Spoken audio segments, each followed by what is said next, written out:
ఒక ఊళ్ళో రామయ్య అనే ముసలి వ్యక్తి ఉన్నాడు. అతను చాలా పేదవాడు. అతనికి తినడానికి ఆహారం కూడా ఉండేది కాదు.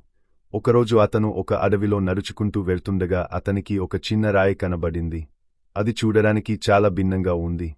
దానిని తీసుకొని ఎవరైనా పడేశారేమో అని అడుగుదామని వెళ్తుండగా ఇంకోసారి ఒక చిన్ని గుడిసె కనబడింది.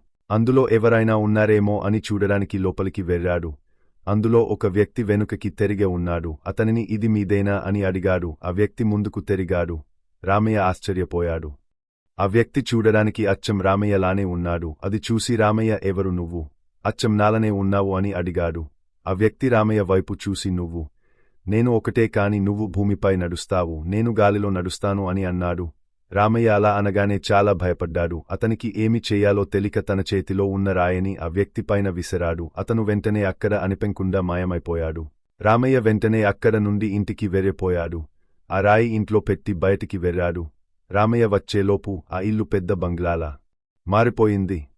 రామయ్య వచ్చి చూశాడు. అతనికి చాలా సంతోషపడ్డాడు. ఇంట్లోకి వెళ్లేసరికి అక్కడ అన్ని రకాల వంటలు చేసి ఉన్నాయి. రామయ్య అవి చూసి చాలా సంతోషపడ్డాడు. అతను తిని మిగతావి లేని వారికి పంచిపెట్టాడు. ఈ కథలో సారాంశం ఏమిటంటే, నీకు ఆ దేవుడు ఏదో ఒక రోజు తప్పక చూస్తాడు. నువ్వు ఓపికతో ఉండాలి. అలాగే నీ దగ్గర ఉన్నది లేనివారికి ఇస్తే నీకు అంత మంచి జరుగుతుంది.